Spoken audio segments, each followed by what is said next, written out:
He didn't ask to touch me. That was the first sign something was wrong. Men come to the house of velvet ash for many reasons. To be seen, to confess, to pretend for one night that someone knows them.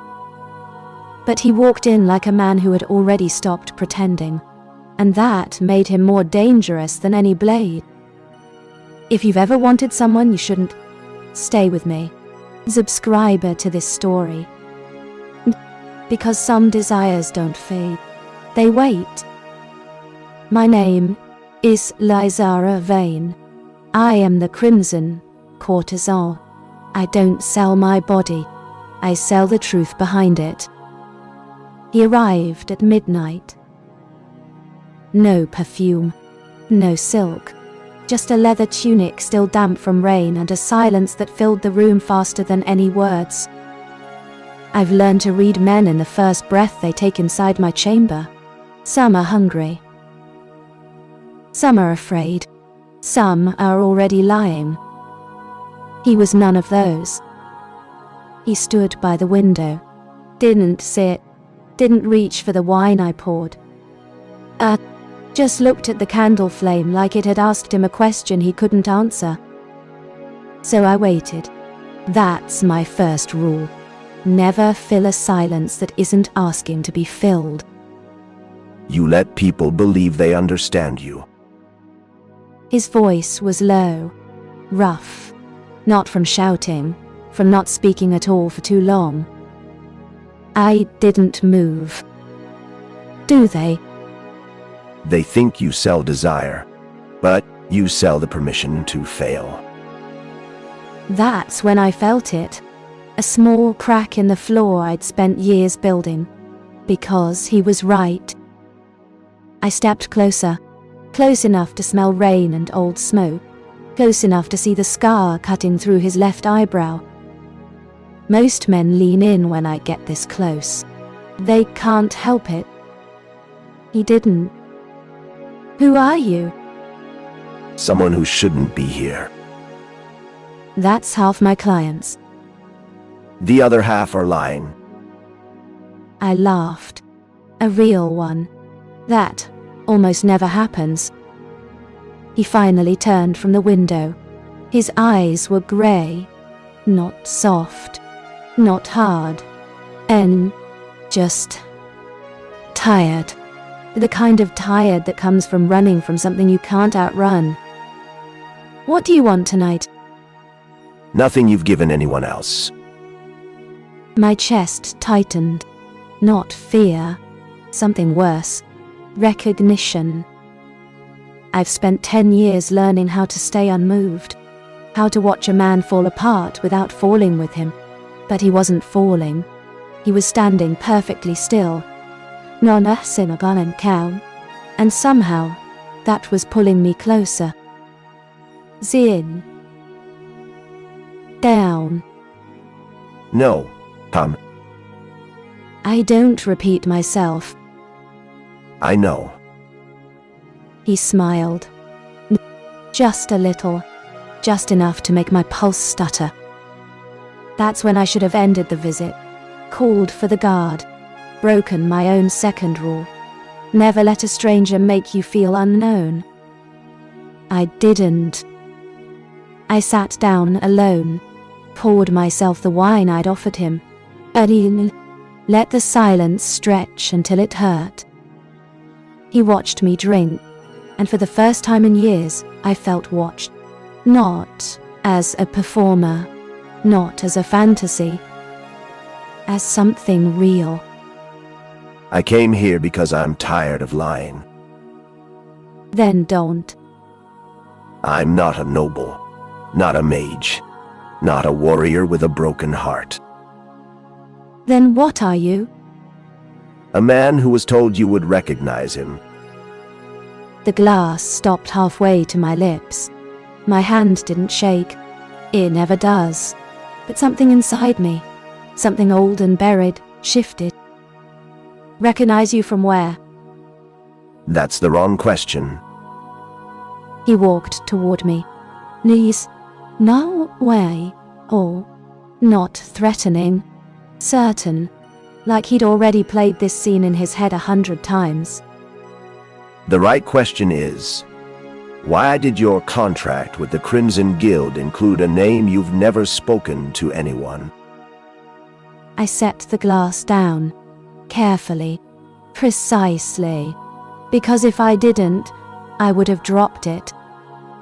I don't know what you're talking about. Yes, you do. You just don't remember. Yet.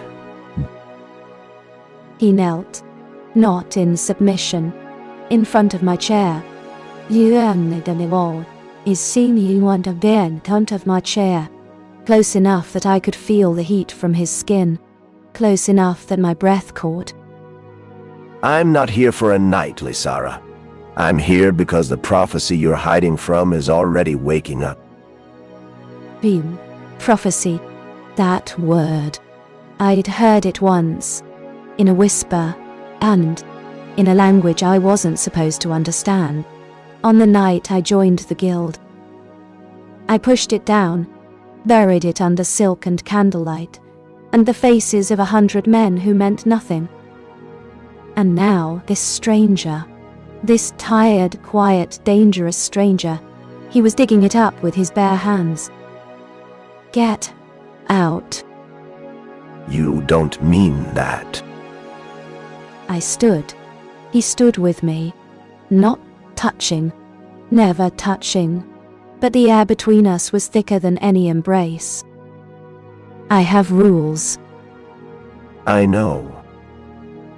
And you're about to make me break every single one. No. You're about to choose to break them. That's the difference. He turned toward the door. But, at the threshold, he stopped. Didn't look back. I'll be at the Broken Dial Tavern for 3 days.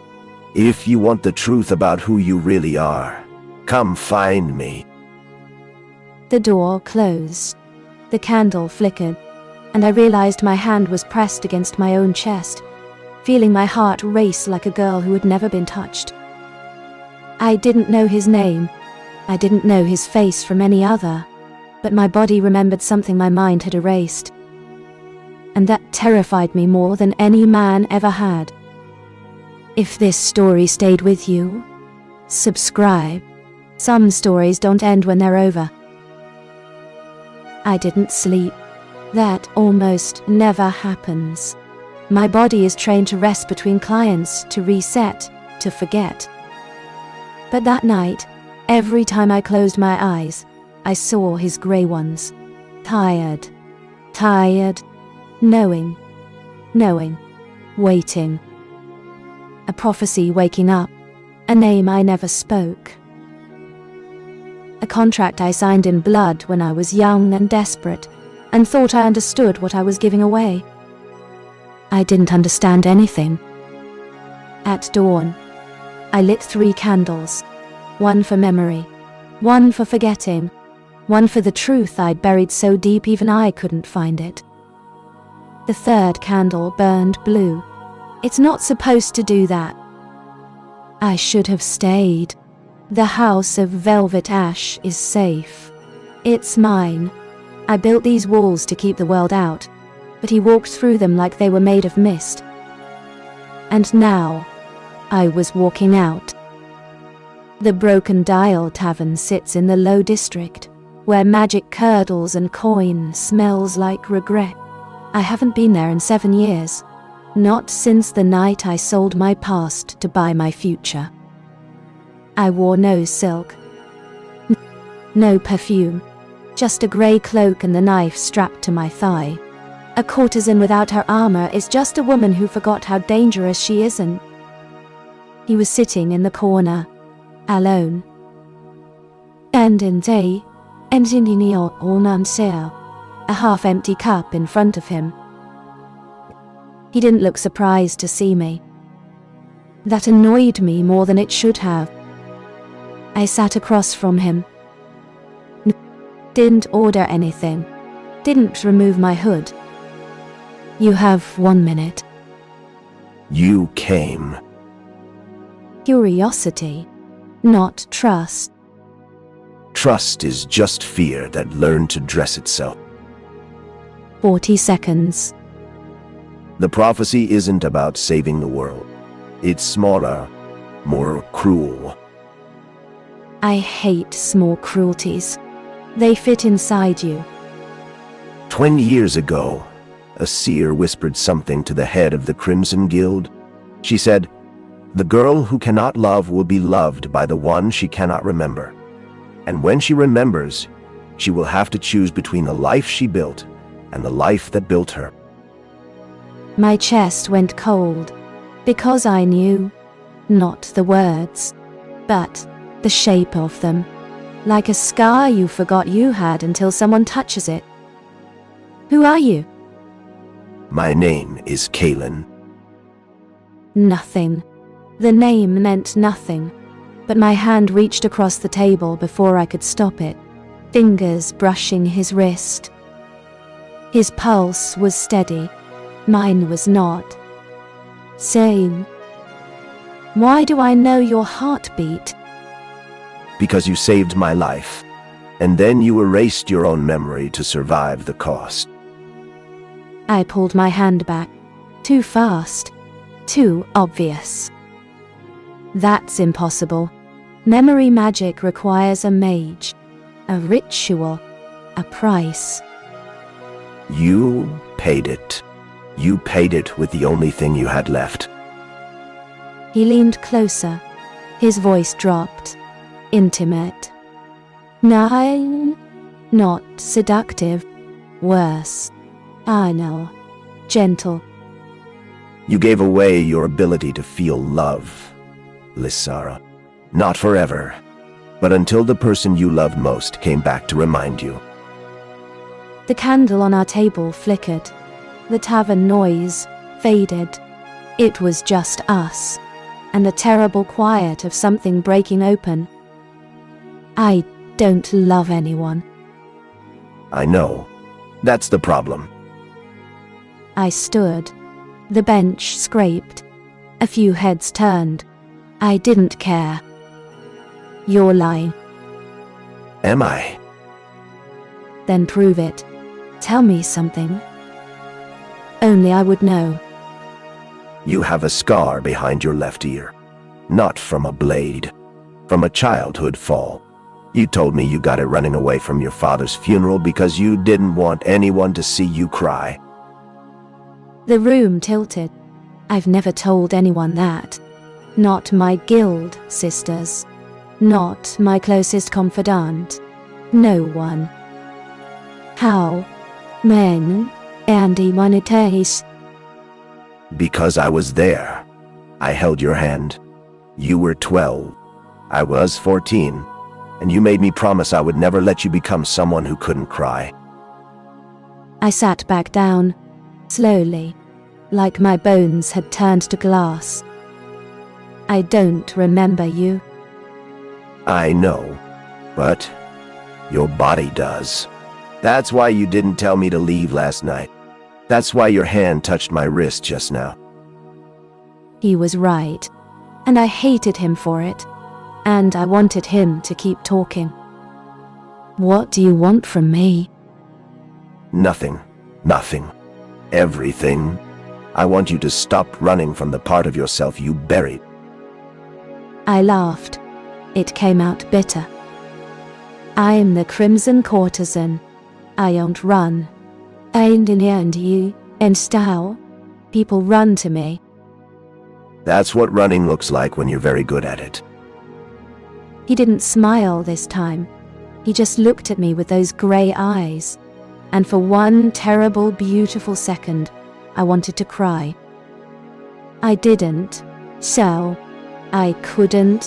Whatever he said I'd given away, maybe it was still gone. The guild didn't just take your memory. They took your capacity for one specific feeling. Romantic love. They turned it into a lock. And you've been carrying the key without knowing it. Where's the key? In the first person who makes you feel something you can't control. The air changed. Thicker. Dim. Hotter. Gundy. Nistinin. Ha. He wasn't touching me. We weren't even close. But I felt him everywhere. That's manipulation. That's truth. I should walk away. You should, but you won't. He was right again, and I hated how much I needed him to be wrong.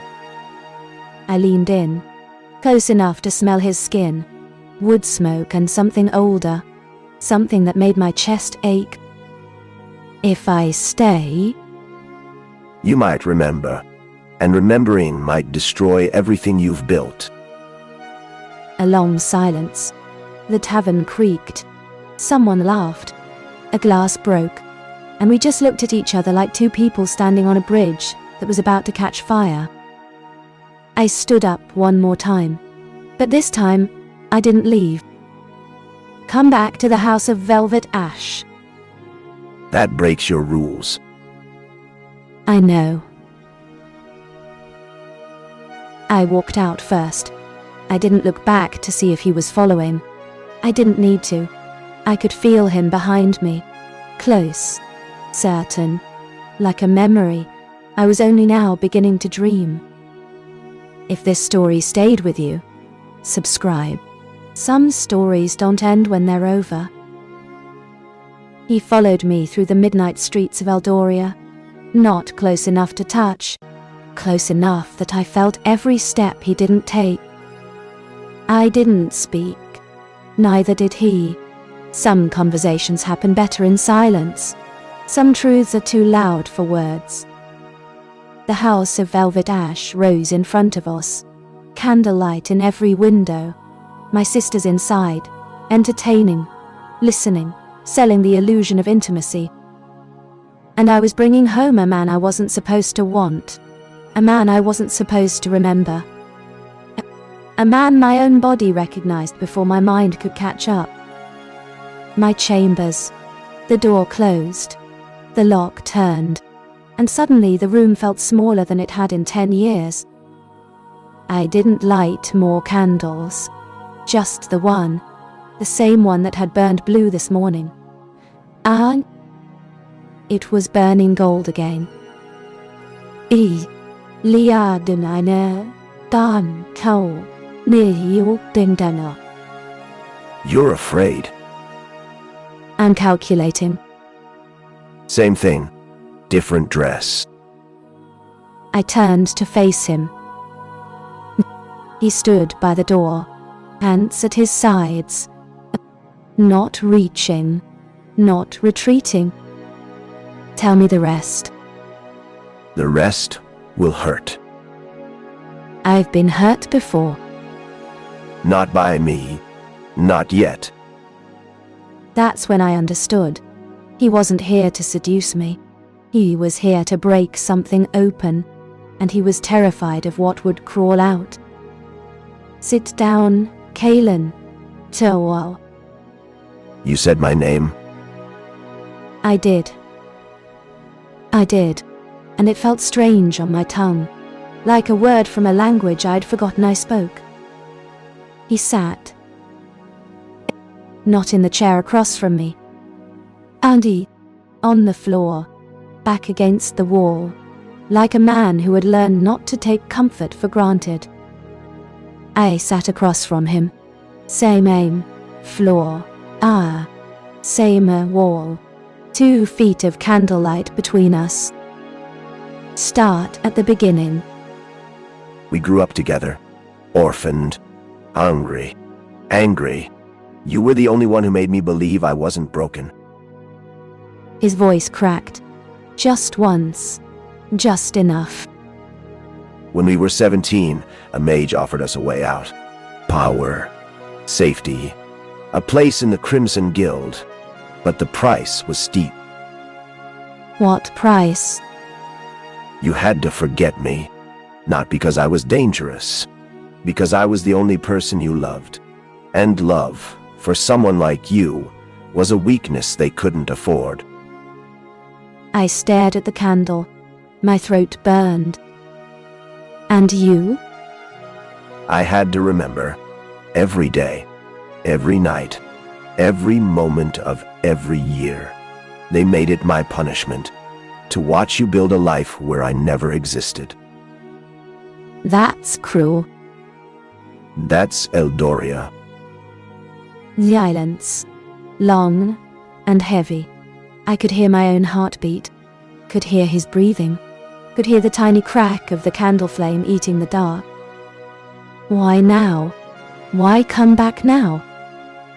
Because the lock is breaking. You've been feeling it, haven't you? Small moments. A client's voice that sounds too familiar. A dream you can't remember when you wake. I have. The guild knows. They sent someone to fix it, to reinforce the memory spell. But that would mean losing yourself completely. Not just me. You. My hand moved before I thought, reached across the space between us. I'm up. Ti Bowen. Thing said Lysara. Come up. An invitation. He looked at my hand like it was the most dangerous thing he'd ever seen. If I touch you, you might remember everything. And once you remember, you can't unremember. The guild will come for both of us. I know. They'll kill me. I know. And you'll lose everything. The house. The title. The safety. I know. He didn't move. Neither did I. But something shifted between us. Something older than memory. Something that didn't need remembering, because it had never left. Why are you doing this? Because for 10 years, I've watched men fall apart in front of me. I've held their secrets. I've touched their wounds. And I've felt nothing. Not one real thing. My voice dropped. Not seductive. Honest. And then you walked into my room. And you didn't touch me. And you didn't lie. And for the first time in a decade, I felt something I couldn't name. That's terrifying. And I want more of it. Lysara. Say my name again. Oh. Lysara. Something cracked. Not in the room. In me. A door. A lock. A wall I didn't even know I'd built. I saw it. A flash. A boy with grey eyes. A girl with dirty hands. A promise whispered in the dark. I will find you again. I gasped. Heard myself gasp. Felt tears on my face. Tears. I haven't cried in 10 years. You remember. Not everything. But enough. Enough to know he wasn't lying. Enough to know the guild had stolen something precious. Enough to know I wanted it back. I leaned forward. He leaned forward. The candle between us. The 2 feet became one. Then nothing. His forehead touched mine. That's all. And it's only then. No kiss. No embrace. Just forehead to forehead. Breath to breath. What happens now? Now we fight. The guild has more power than you know. And I have more secrets than they remember. I pulled back, just enough to see his eyes. Grey. Bonbon. Tired. Hopeful. I don't know if I can love you. The spell might be permanent. The damage might be done. I don't need you to love me. I need you to stop pretending you don't feel anything. I laughed. Soft. Real. Dalt morn.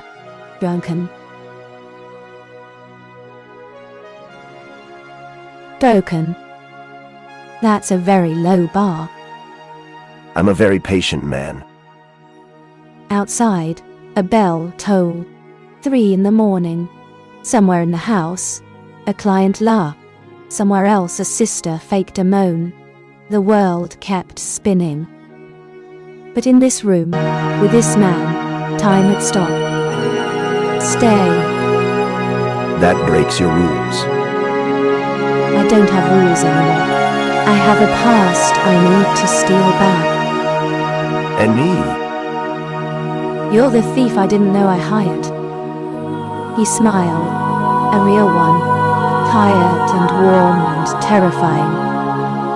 I didn't kiss him, not yet.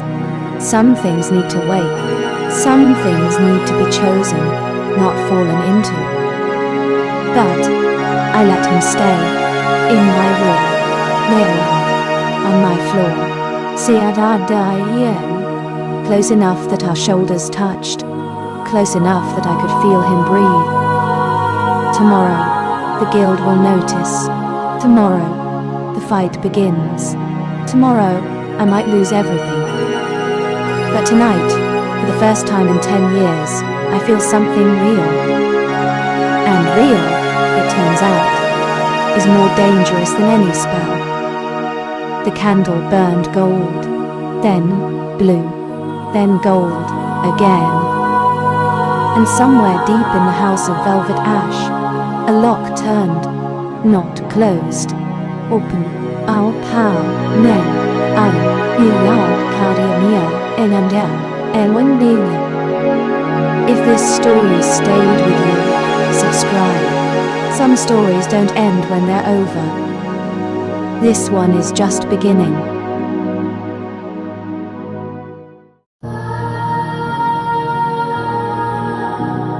Velvet walls keep secrets here, but your eyes feel strangely near.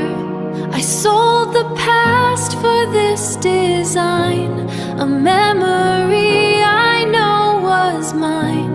Was that the life that built my heart? And now I